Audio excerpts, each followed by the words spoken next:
Hello, everyone, and welcome to Courageous Conversations. I'm Michelle Oliver. I'm here today, as always, with Lisa Michelle Zega, and we are bringing you a courageous conversation.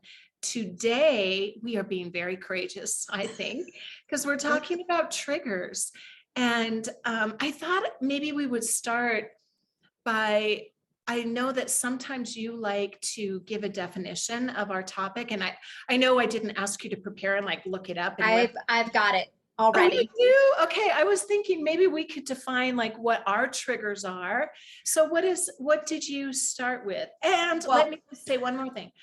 If you have not been here before, this is an unscripted, very casual interaction. We like to take topics that we hear a lot of midlife women talking about, and then we like to explore them in ways that to us feel courageous because we go outside the lines and we try to go a little bit deeper into these things. So that's the intro. Go ahead. yeah, and I would just add to that that it's unscripted too, so that we can genuinely share from the heart in the moment as it occurs to us. And we're continually challenging ourselves to go beyond just what our initial thought is. And so you'll see us stretching one another. So Yeah. I get this definition. So I've worked in the mental health field in a peer support capacity and a peer training support capacity. And there is a modality, I guess is the phrase I'm going to use, called WRAP, which stands for Wellness Recovery Action Plan. So I'm going to give you their definition of triggers because I find it very useful. Okay. So triggers are external events, external to us, or circumstances that might produce very uncomfortable feelings, emotional or psychiatric symptoms like anxiety, panic, discouragement, despair, or negative self talk. Mm. So it basically is like something happens on the outside and we feel something big on the inside, a large sensation, perhaps. So, A large sensation. I love that.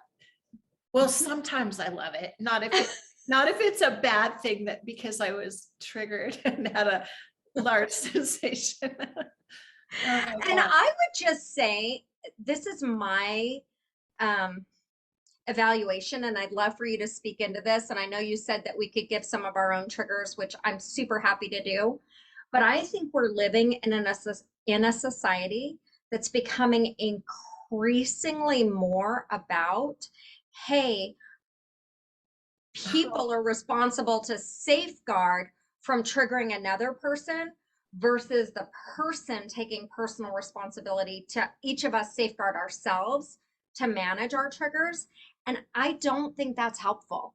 I like for instance, for me to try to make sure that I don't say anything that will cause disruption in your internal state, Michelle, I do not find useful. It does not create um, societies of responsible individuals who are recognizing that we each have agency and we're going to show up responsibly and we're going to take care of our one precious life versus asking you to take care of my one precious life. You know what I mean? And I just think that's a trend I'm seeing that I'm like, I don't think this is a good idea. Totally. I'm right with you on that. I think it's craziness. We're tiptoeing around on eggshells, responsible for everybody else's well-being. That's And such and always, I don't know why every conversation I feel compelled to have a disclaimer because I don't want to trigger anyone.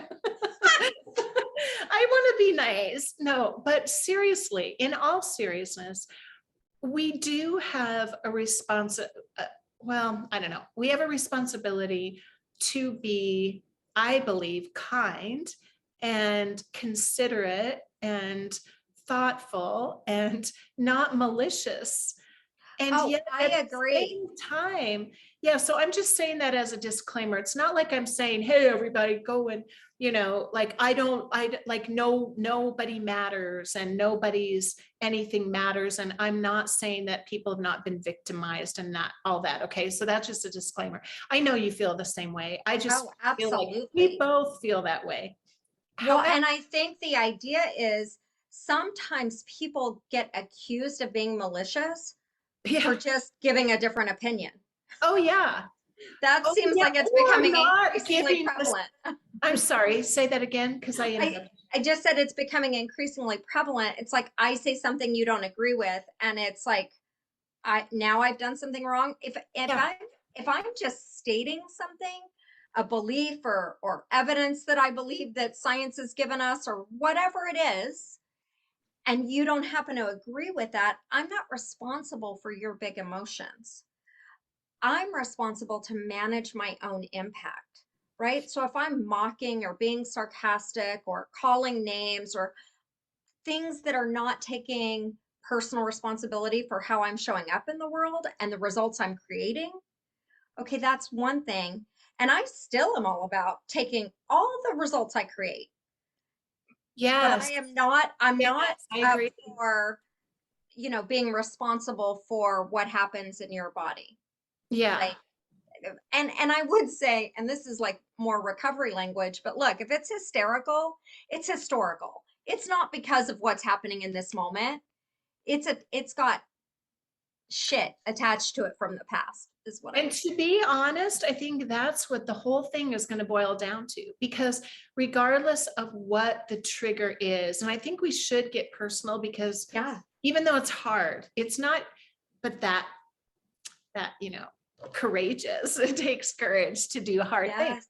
No, Yes. but really, I do think that that would be helpful. And yet, I do think at the end of the day, it all boils down to whatever is happening in the moment, we are perceiving from usually from a self concept that is, if you want to use the word triggered, that is just not able to maybe respond with ease and grace and confidence, Absolutely. and so I think the more responsibility we can take, to your point, the more freedom we actually have, regardless of what comes up. And yet it feels like the whole world is saying, okay, don't say, I mean, everything, you have to be so politically Yeah. correct, socially correct, and I mean, everything correct, food correct.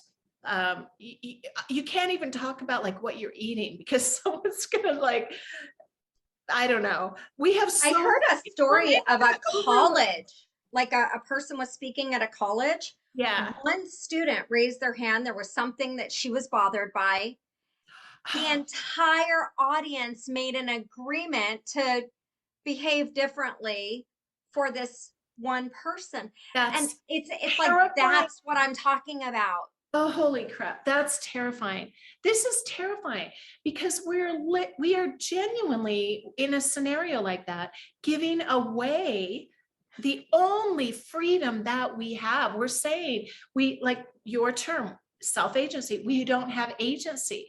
We don't Yes. have our own authority. We have no freedom. If And you from a don't, mental health perspective, that individual who's got the entire stadium, yeah, there was another word, but audience, whatever it was, auditorium. responding for her. Now now she's just affirmed to herself, for me to feel better, all the Yep. external world needs to change. So Yes. she actually doesn't feel better, and psychologically this is not helpful. This is No. not the way to healing. So yeah. Yeah, But you give up all your freedom by that. You so then are, and yet then we go back to, like, I think you are reading Man's Search for Meaning right now. no, Are I've read it several times. I've referenced it in a lot of yeah, our she references recently. this a lot. Hmm. Viktor Frankl, who has no control. He's in a variety of different concentration camps, Yes. and yet he finds a way to be free. So, okay, we've got Yeah. two extremes there. What do you want to talk about your personal Well, we trigger? said, yeah, personal He only trigger. has one, right? Wait, Okay. what? I wish I was joking. I was like, it would be so cool if there were only like one trigger. Well, I will say there was a time where I was like walking clitoris. It's like everything's setting me off. I'm too sensitive, right? And I really was walking, I was the walking wounded. I know, sorry. You always trigger me every time we talk, just in case you wanted to adjust your behavior or your vocabulary so I can feel more relaxed. Okay. No, All right. I'm I joking. was a walking sensitive part of the body. And I really thought that other people were hurting me. Like Hmm. like you're trying to harm me. And I did have big, big feelings inside my body that justified my thought process. Yeah, it's a loop. Yes. And that self-awareness, we talked about this in the narcissism conversation a lot, Hmm. I think, where the thing is, there will always be a whole herd of people or flock of people or masses of people that will support you in your victimization. And so Absolutely. we just keep creating this movie, right? Yeah. Um, okay, so do you want to choose like one Yeah. specific trigger and how you overcame that or how Um, you're working on it or something like that? so I know that one was being interrupted. What? No. And it's actually really not now. Like there's so little energy on it for me. Yeah. Um, and it was historical. The energy of that meant that I didn't have a voice or I wasn't important or I didn't get to show up in the world. Yeah. And so I there was an internal fight within me that I experienced as such. Like I've historically gotten really big in my personality or really small. So to put it in the fight, flight, freeze, I'm either like, going to fight back or I shrink down and freeze. But the normal way of being in my life, there's this other term we use now called fawning, which is more akin to like people pleasing. Well, that was the base drive of my life, like to just manage my triggers. I was a people pleaser. And I'm going to give one example of this because I cannot even adequately express the energy that would happen in my body. So, like, I can remember. Do you remember when there was Redbox? Is there still such a thing as Redbox that you go and you rent a Oh, the video? video thing. Yeah. Yeah, I that was a short-lived thing, wasn't it? Yeah. So I can remember driving up to the front of like a grocery store so Yes. that someone could run in, drop off a video, and come back, right? It's like Yeah. right on the inside.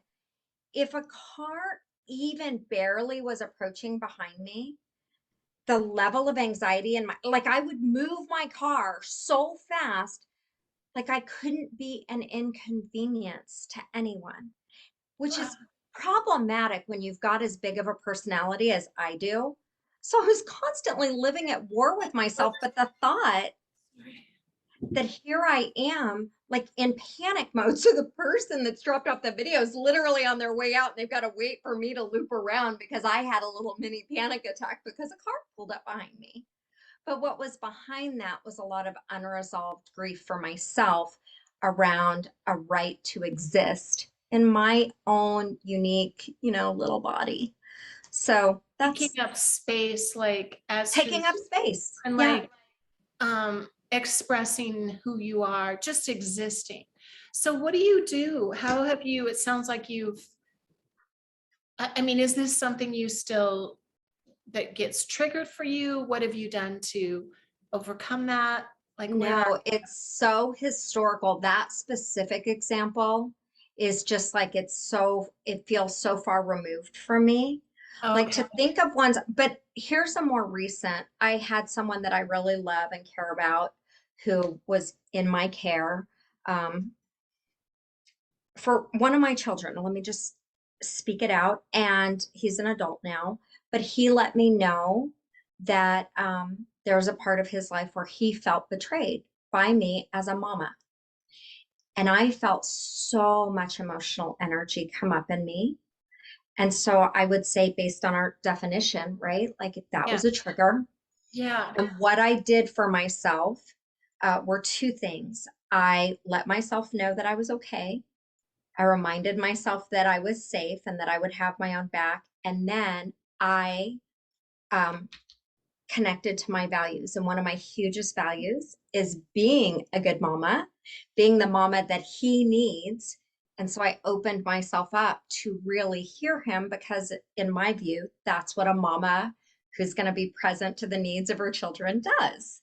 And Mhm. so that's what I did. And then after the conversation, I felt my own feelings. And let me just say, I sobbed. I sobbed because it brought up so much grief. But I think part of our triggers sometimes happen when we don't want to experience our grief. And so what we do instead is experience radical triggers that we react to and justify. So let me That's what I ask, think. yeah, that's great. Okay. I mean, it's not great. I mean, thank you for sharing. Thank you for sharing that. That's hard. How Hard about to we just talk be about. casual? That's great. It's hard to talk about things that are really happening. And that is our intention here. Like not to be the I'm a professional and I did this and this and helped all these, because we do that. But this is more of a bringing you inside what we go through, and hopefully, providing value in that way. So let me ask you this though. Oh gosh, now I got distracted by myself. I know what I was going to say. So I agree that we avoid. So when you were crying, sobbing, did you feel like that was a healing thing? Did that release because you Yes. were consciously releasing, or how is that different from being triggered and then sad and then crying? Because I think these are two different things. Yes. Or being triggered and then aware and then letting yourself sob, but actually healing. Where is the differentiation there for you?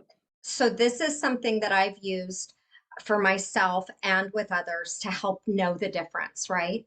Because none of us, I shouldn't say none of us. I'll just use I statements since this is really about me in this context. I have a desire to live in the world as personally responsible and to not show up in the world as a victim and to, right? So I think there can be a fear of, if I give myself permission to feel my feelings, will I just get sucked down into the victimization of my feelings? So here's how I can discern the difference. I can feel adult energy in my body that I would describe to you as empowered, shoulders back, spine straight. Like I can feel that energy. And I can also feel disempowered, more childlike energy in my body that's um, wanting to be cared for. And it feels, but it doesn't just feel like clean, like I want to be cared for. It feels like self pity. It feels like the world's going to swallow me up. I can sense those energies different in me.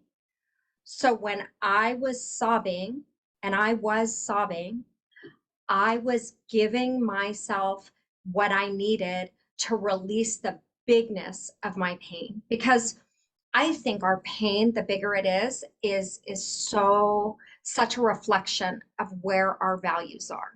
And because Yeah. my value is around um, who I want to be as a mama, um, the pain that I can experience around my children is greater Mm, than other pain. So yeah, it yeah. was too much for me to hold and it needed to be processed. So I held it for the sake of that while I was on the phone with my son, so the conversation could be about him. I didn't Mhm. want to detract from his experience.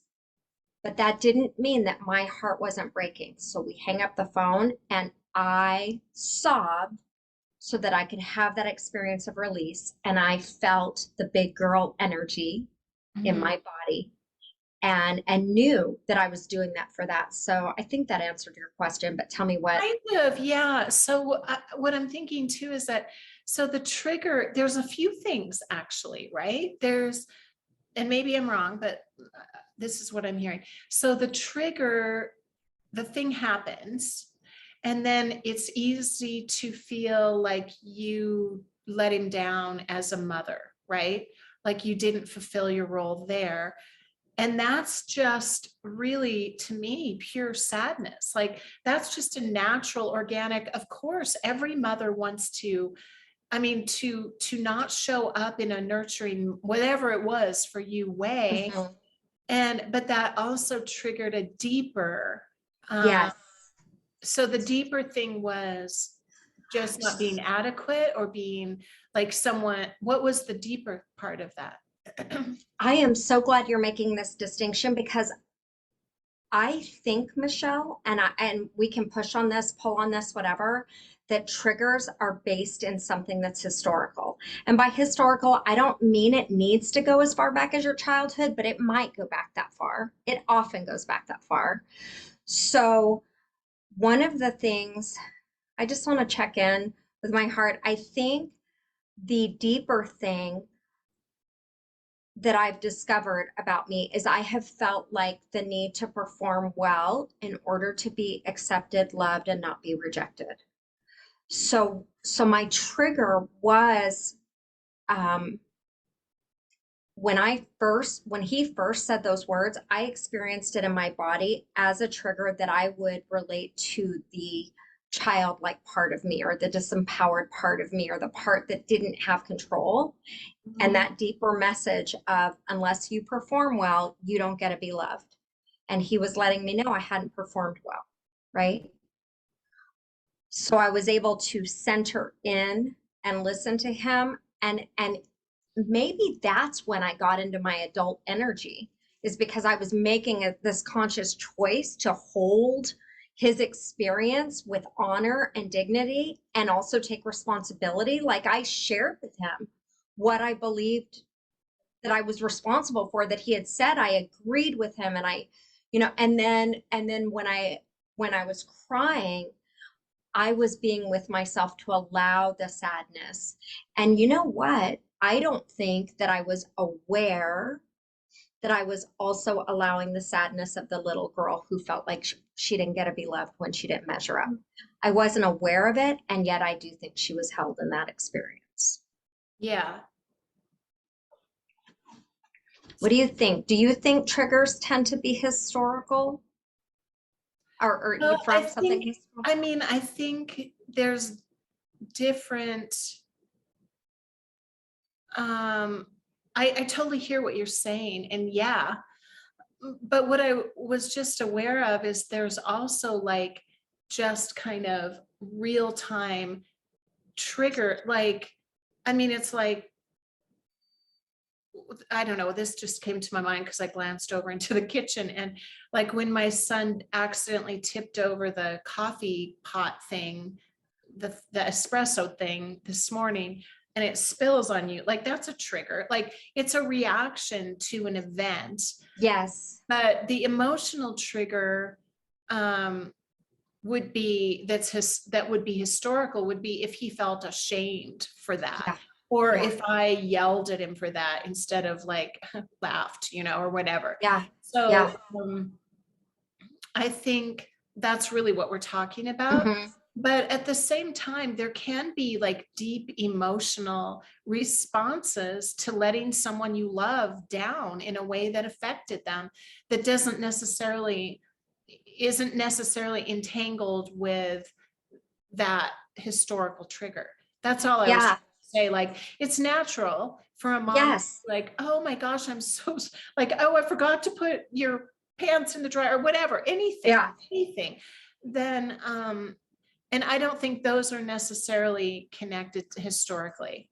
Well, see, that's Anyway, where I but would it's say still that. like a big emotion in your body. Well, and see, I think that that emotion is grief. Because the way that I look at grief, it's like that's your natural response to loss. And so when he shared that, I was experiencing a loss of what I wanted to do for him versus what I did. Yeah. And in Yeah. that gap was my loss, right? So there was grief in my body for sure. It also triggered something historical. And I know that by the way, I think I think there's an energetic difference of how it Yeah. between grief and triggers. And I do think they're often converged, but I also think we can experience the different energy Yeah. of each of them. I mean, and you're the grief specialist. I don't know. All I know is that when I now you're making me think of that differently, because I'm thinking, what if we just quickly processed grief throughout the day? Like, well, and honestly, I just got to tell you, everyone should start a business and sell, because you will learn these things. I mean, everything goes back to me to like, well, in sales, you learn that like you have to immediately process it and not personalize it too much and let it go and go on to the next one and the next one and serve and get out of yourself. And I mean, like those Michelle, that's so true. Like, skills. listen, if you don't process it, then you're bringing that, whatever you make up about that loss of sale, to the next one, to the next one. And so you end up getting the results of how you're continuing to carry that loss. Yeah. The same thing, like I like football and I've watched the quarterbacks, like the greats, right? Like, oh, guy, Brady. Why can't I think of his first? But anyway, I Tom don't Brady. even like football or watch it, and I know his I name. know. He's And Peyton he's Manning and famous. these guys that can get so far behind in a game and they just stay in it because they're Yeah. releasing the loss. Versus I watched another guy, sorry, Dante Culpepper, but no matter what happened, when he got behind, you knew the game was over because the guy didn't release the loss. This is what I make up about it, as I was a huge Vikings fan, so I was very tied into him. But and so his game showed the results. He only seemed to win when he started ahead and didn't get behind. But the ones that can process and release what just happened can go again. And that's also how, yeah. So all that to say, this shows up in all these practical ways in life. Not that any of us are, quarterbacks for the NFL or, well, many of us own a company though and do sales. So that's that's a more tangible one. No, I love your example, because that's how I think about it in terms of my own experience being triggered. It's when I feel triggered emotionally in my body, that big, what did you call it? The Mhm. big audacious feeling or whatever. That sensation and the big sensation in your When I body, I think feel is what the I big said. sensation, ew. When I feel the big sensation, it is always, I think, I'll be more aware now, but I would bet that it's always when my self-concept of who I know my best self to be, or the woman that I'm so working at living into Mm-hmm. or bringing into expression, when that doesn't match with whatever just happened, Yeah. and then it's like, that's really how I feel at this point. I think that is the most common feeling when I'm triggered, because I truly almost have two different lives. So this thing I was telling you about, like and I think this happens to us. This is why when we go into our families or whatever, we have all these triggers, because they literally see us as someone who we are no longer. No longer. They don't and they refuse to like come over here and engage with me. And so family is the biggest trigger, because we move on, we become more. And this is what I experience even on my own. When I get triggered, I just think, oh, I just feel so uncomfortable. That's not who I am. That's, and that's what starts going through my mind. So what I want to talk about, and I'm sure you'll have some insight on this, is, so the first thing that I usually think, it's really polarized. Like there's that like little girl feeling, like you were saying, like I'll feel the urge to do something comforting that is probably not good for me, but that I can probably justify, and everyone will support us in that, right? Yeah. Or what I have learned to do, and I mean, I'm not great at, like right now I'm struggling with some things, but is to physically put myself in a position that is outside of my comfort zone, because my body release it. It's like in order to, it's like in the game, okay? Sports is actually a great example. Or if I'm really feeling disconnected, I'll go, like the other day, I go rock climbing with my son because it forces me out of my pattern. It Yeah. forces me out of the head pattern. And then the body can release. Like, I don't know if you always have to do all this, like going back and releasing the actual emotion or whatever. It's more of like, to me, like an energy of just like be aware and release the energy and then move into this other state of being.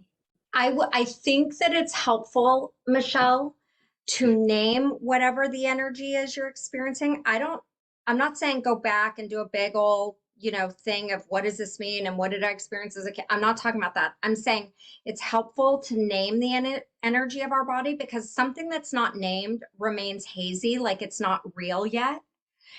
We name it, give our body a new experience, like everything you said, and allow it to release. But I do think it's helpful to name it, even if we're naming the sensations. Oh, I feel a lot of energy in my lower abdomen and in my belly and in my chest and whatever it is. Well, I think yeah. that that's helpful. I mean, it's always, I don't think it comes without a name. Maybe it does. To Well, me, that's it's the thing, is always, sometimes when we seek to move on without naming it, I don't think we're giving it maybe the honor that's due to process it. But I want to loop back to something that you said regarding triggers, because I have changed my framework around triggers to see them as an opportunity yeah. for becoming the woman that I desire to be. I think the woman that I desire to be, like there's a woman that I can't even, from where I stand, I can't see the ultimate version of her, but I can see a certain iteration of her, Hmm. And I see my triggers as like a knock on the door of my heart to Yeah. make me aware of something, to allow something to come up, to whatever it is. And like that can be differently, but to recognize it. So I get a hot sensation in my back sometimes, like a fiery sensation when I'm seeking to express my truth. And now I think of that as this is where, like my wings are trying to come out of. They are Your bursting wings. my Oh wings, okay, that's cool. right? But the way that I used to think of these things is like sensations in my body. What's wrong? What's happening to me? And it had a guilt energy and a Mhm. small energy. And now it's more like, oh, this is here for me. Let me expand and see what's here so that my wings can emerge. And as to discomfort, if you imagine wings breaking from under the skin to come forth, I've even learned to think of comfort versus discomfort. Like Yeah, discomfort is working for me because it's forcing something out, it's allowing something to break free. right. And but most of my life, and I do want to say most of my life, I thought of discomfort as here to harm me. Yeah. And Well, so, yeah, yeah, fight or flight. yeah, I mean, I think we're saying the same thing. This is I exactly agree. my point. It's like the what's happening, like the sensation comes in the body. And Yeah, then you can either move with, so the first instinct is flight, right? And that's what I'm talking absolutely. about, like the addiction or the comfort. You want to run for comfort. But we're saying the same thing. So all Yeah, I'm saying is I reframe that. I know what the sensation is. I've lived that for, you know, decades, my whole life. I know what it is. I don't have to say to myself that is shame or anxiety, or mhm, because the fact is, I also went through decades, and I think a lot of women do this, of of, oh, I feel this. We go, Therefore, and then the whole world, what's the first thing that happens? You've got 13 women around you going, I feel it too. Let's pray about it. Let's work at getting through it. And there is a place for that. I'm not discounting, but what I'm saying is, for me, I just go, okay, that's my self-concept. That's not who, I don't have to do that. I mhm, can. And I know that when I'm in the non-comfort zone, I'm going in the right direction. yes, If I'm in the comfort zone, I'm screwed because I'm reinforcing the story, right? So I yes, think that, hot. what?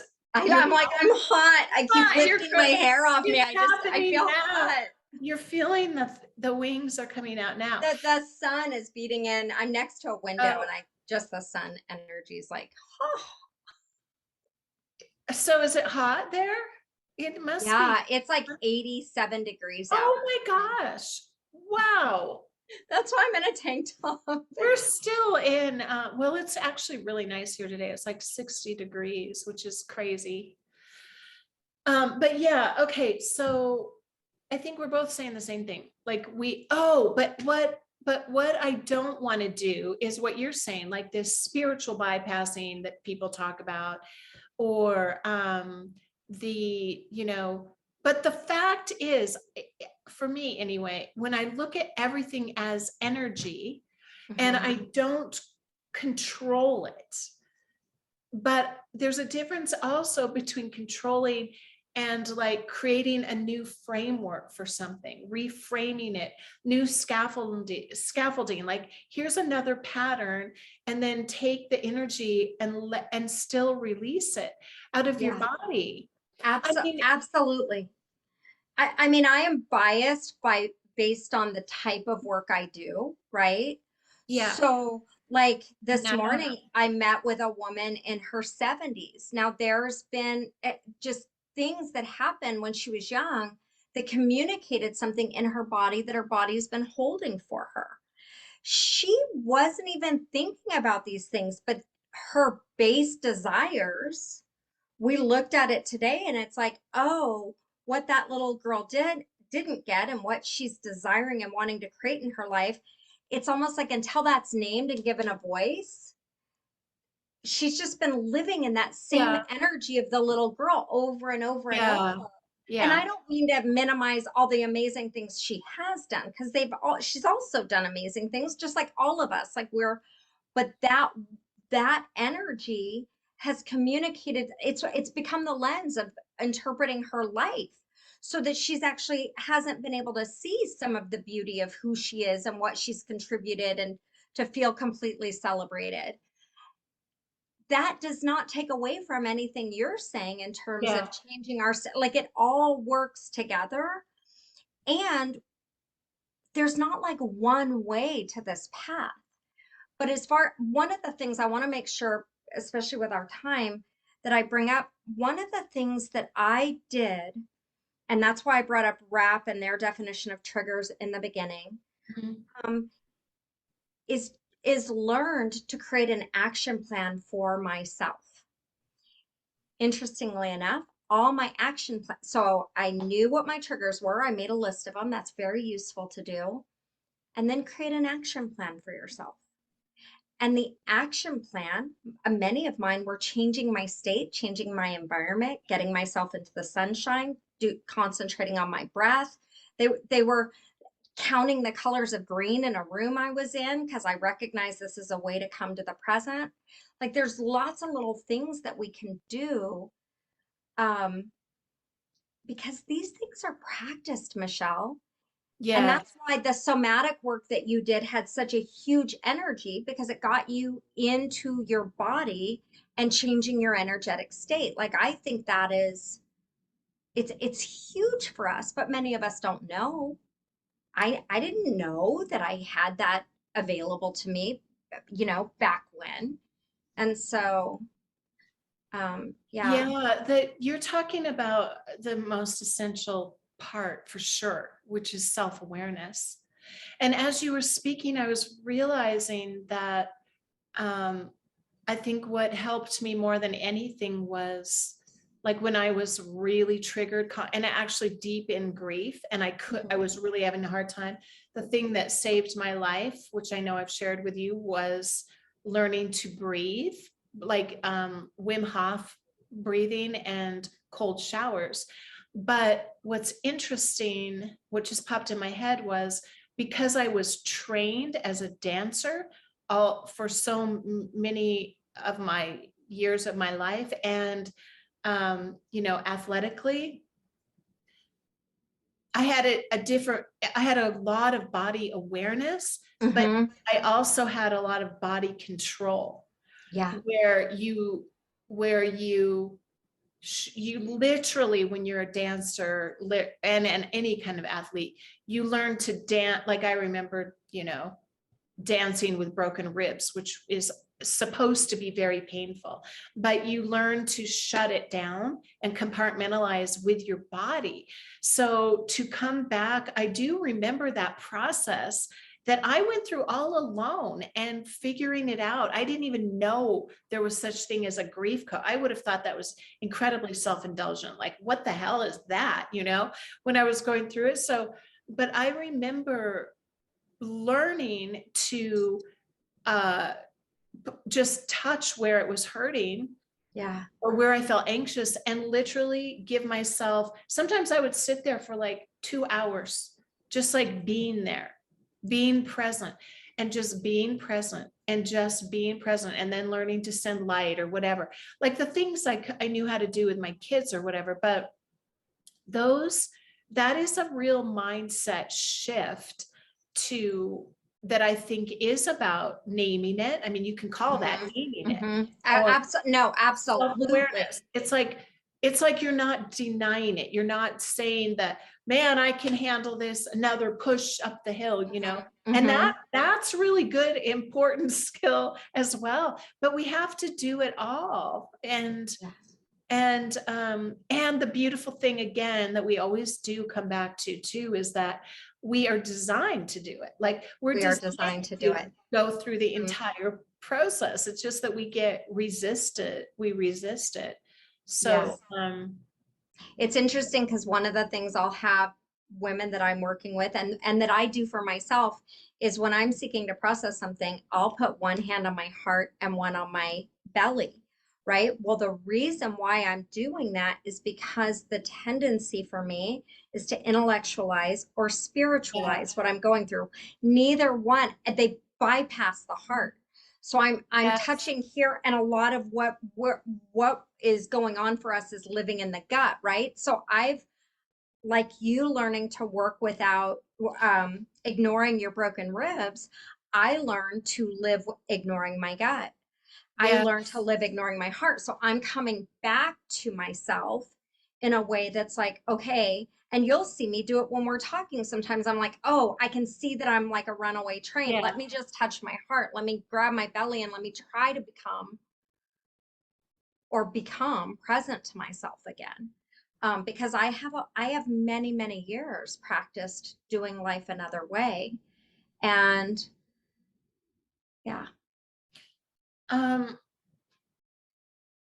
so many things that you said made me think about the power that women can bring to the world, because we're just kind of more in touch with these things. And as we become more willing to be integrated, because part of the reason I think that we shut down in order to survive is because of our relationships with a male. And I don't like to, like, I was kind of teasing you the other day when you were like, I don't like the rhetoric. I'm like, what does that mean? But you wouldn't play that trigger with me. So that's another conversation we'll be having. So, because I know we're on the same page with that. And yet there is that relationship too, or just to function in the society. You have to shut down to go to school. You have to, I mean, the whole thing.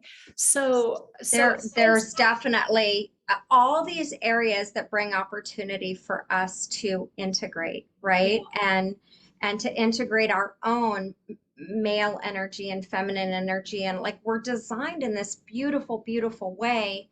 I think if I were going to say one thing, and you know, the one thing that concerned me about our conversation, Michelle, is we were basically in agreement, which tells me I'm like, we didn't stretch beyond the boundaries enough. Like, no, it's not a judgment on us. It's just like, oh, we did something wrong. It's more like, I wonder what else was available for us to play with that we just didn't get to here. Not get to like didn't have permission, get to like, didn't make it into that space. But the thing that I would say for me, that my biggest learning that has helped me is that I recognize my triggers are mine. They're giving me information at all times. Mhm. I can create an action plan of how I'm going to care for myself when I'm triggered. And when that happens, I'm building self-trust because now I'm actually giving myself what I need. And Yeah. I think that is more the direction I would want to head as a woman than asking everyone else, which is what I did for most of my life, even into womanhood, even into my, do I say this out loud? 40s. I was more looking for other people. Just a baby. I was looking for other people to manage themselves so that I could be okay. And I'm like, dang it, that did not help me to grow up to become the I mean, badass woman that I am. yeah. So, triggers really are like, I love how you said it's information. Everything that happens is information. The problem is when we Information. personalize it and let it control us. You know, And yeah, when we think the information, when what we believe the information is something that's meant to keep us down, something there to hurt us, something there like, right? Because our pain is also information, but our pain's yeah. not there to destroy us. I And would, yeah. No, sorry, go ahead. no, so I think that's the thing is we don't even recognize that that like we just take it like, oh, the information, what I'm thinking this information means, we just take it like it's truth, like it's just fact, it's just the way it is. And we don't even stop to question and go, wait a minute, is it really true that I'm going to get thrown in the trash if I don't Yeah. perform? Yeah, there's something I'm trying to access in my awareness that I keep slipping through my, I don't know, it's something that I need to look at, I guess. But yeah, so I'm aware that there are times when I'm in conversations. This definitely is historical from my family because everyone was academically absolutely brilliant. And well, not really. But they had a lot of documentation to say it was so. um, so, so, but kind of these intellectual conversations were always happening. And simply by virtue that I was like 11 years younger and, like you're at a kind of a disadvantage and Yeah, you're never yeah, cute enough or because you're just, or they hate you because you are or whatever, you get the yeah. extra key or whatever.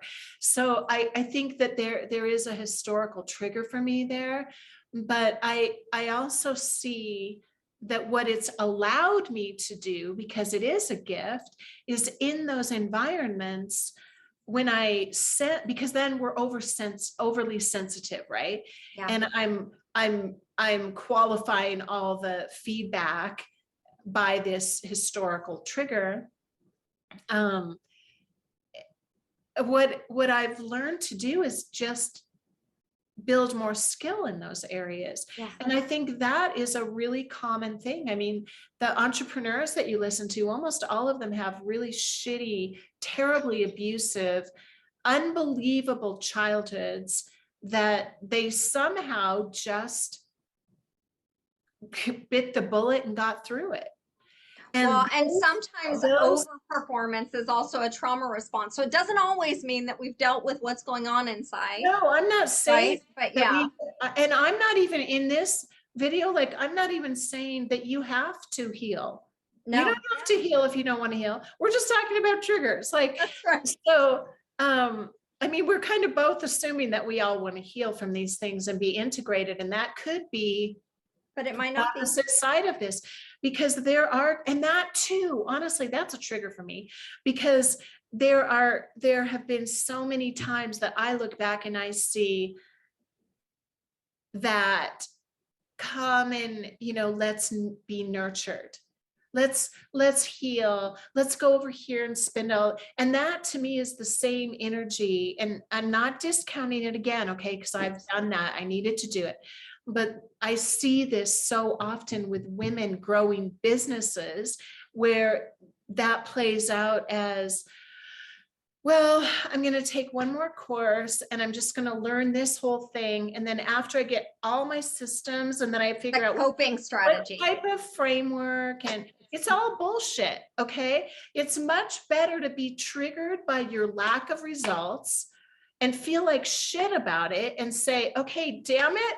This time I'm going to just push beyond that, because you will have another opportunity to heal. That Like they now will never that go is a away. current trigger. Like for me, Yeah. and it's become like the intensity has become less and less. But and that's what I was just talking to a girlfriend, and I said, look, regardless what you do, you've got to have a goal, if you, right? So that Yeah. you can lay your results against it Yeah. and allow that to bring up whatever's wanting to be there for Yes. your emergence. And whether That's, you start a business or yeah. not, you've got to have something. Right. And that's why a lot of people are just like, "Hey, Sarah, whatever life happens to hand me." Well, that's just a self-protection mechanism. Yeah. Because if we want to see what's in there, you need to have something you're aiming at so you can tell when you've missed the damn aim. And this is why I was saying that when I sense that, like, I mean, I can feel it right now with the stuff that's going on in my life. It's coming up a lot for me, that I want to be present with it. And Yeah. that doesn't always, that's not always the right thing. And that's why I'm saying, like, so it becomes more difficult to do the normal things like go to the gym and all this stuff. So I push myself out of that. I'm like, okay, well, then I'm going to go do something that's even more difficult. And somehow that creates an equilibrium that you can then swing back and be like, oh, now I have more perspective on what's going on. And you're not seeing it from the little girl inside the trigger. And it's really hard to move out of it then. I mean, I look, love that somebody's as an gonna action plan, Michelle. Is like, what? and it sounds, I love this as an action plan. And I think I'm going to, no, I'm going to adopt it for myself. But it's like, okay, you're experiencing a trigger. So you recognize when I'm triggered, I'm the little girl inside the trigger. I'm going to go do something wild, totally unrelated. And that's actually going to give me perspective for how I'm going to come back and look at what I'm actually going through. I think that's magical. Yeah. Like that, I that's mean, a when you think really about it, powerful. and that's what, like, all the things we were talking about with play, that's what it does. It pushes you or gives you permission. Like somehow we're going to be, always we come back to the same thing. We're going to be pushed or pulled. We're not going to stay there. Mm-mm. But when we keep staying inside, like I remember going through, God, I wish I would have known you when I was going through that. The grief is the worst. And you just, you can be consumed by it. So the Absolutely. only thing, and that's why taking cold showers, and that's why I would start hiking up like a ridiculous mountain that I knew was going to take me way too long. Like I knew that when I came back, especially being alone, it would be like uncomfortable and I would be overly exhausted because it gives you perspective. Yeah. when you shock yourself physically, somehow there's a lot of healing in that. I mean, Wim Hof talks about that, like when his wife committed suicide, and he jumped into the lake, and then all of a sudden he was like, my state changed. I can see the way out. Yeah. Yeah, it's just, yeah. Okay, what do you want to argue about before we say goodbye? You want to try to disagree on something? Uh, Not about disagreeing. It's no, really I just know, about like but going. there was, I really think that you're helping me stretch to see things even from a different perspective. But there was something you said, I was going to see if I could get back to it, that brought up another road to travel. I love the topic of triggers. Oh, here's one thing I'm just going to say, and it's not necessarily going to cause a disagreement, but Don't trigger me. it will bring me into the light. Okay. Sometimes when my husband and I are talking about something I care about, like Yeah. deeply care about, and he disagrees, Yeah. that the intensity of emotion in my body, like what I want to do is just run away and lock myself in the room. Or I want to be mad at him, or like, I want to either fight him for my case, or I just want to bail. And one of the things that I've been doing, and this is a playful approach, but I'm like, and I have it as an action plan. It's like, okay, I just ask myself, how could what he's saying be the absolute truth? And now I'm trying in my own mind while listening to him to affirm with my own ideas how what he's saying is true. That's helped me to stay in more difficult conversations and to maintain relationship within a difficult conversation, because I will tell you, uh, to just cut and run and like go and nurture my hurt feelings, like that, maybe that's what brought it up for me. Like I feel this temptation to stay and like go nurture myself in a cocoon. Yeah. And I haven't always been this woman, right? But now I'm like, okay. And that might be why this isn't my first husband, right? I was gonna say, like, I can't really respond to the husband. I don't, I don't even know. I will tell you that in terms of relationships, I have learned more from being outside of like traditional relationships. And yeah, that's kind of slippery ground. But through the encounters that I've had with people, just interactions, and friendships and stuff like that, it's really been interesting to me because the same rules don't apply. So it's not like there are rules on the playground. And so I don't know. That's a whole nother conversation, but I've learned so much about that. Like it really forces, I feel forced into responsibility, and not like there's no one to lean on, right? And so I don't know. I think it's really interesting. All we have at the end of the day is really our own self and our own concept of ourself and how we want to engage with people. Like even if you are married or not married, it's like with a friendship or any business relationships. Oh my gosh. I mean, the same thing, right? Well, what I heard and what you were saying that really helped, which I think is useful in terms of triggers, and then we got to bail. Yeah. But is Go not back right to our after what I say, conversation. but like you're like, okay, outside this box or this confine of marriage, Yeah. clearly defined relationship, you have explored and found out, like it's stretched your mind and imagination so that you relate differently. I think one of the dangers of triggers is, especially when we think that other people need to manage themselves, we tend to make our world smaller and smaller and smaller to try to stay safe. Where one of the things that can actually help us is going to the groups of people that we Yeah. traditionally don't agree with, visiting the church that we could never imagine visiting, Yeah. going and traveling, like literally getting our brain some evidence for new ways of being. And that, like, that can really be another way to navigate triggers, is to expose ourselves on purpose Yes, I love to that. new opportunities, new values, new, for the purpose of growing our imagination, our thought, and reducing the level of threat in our that we experience in our bodies. And The also, answer is not to get small, even though that is the natural response that initially is to close in. yeah, I agree. I love it. It's always expansion. Yeah. And that forces self-awareness.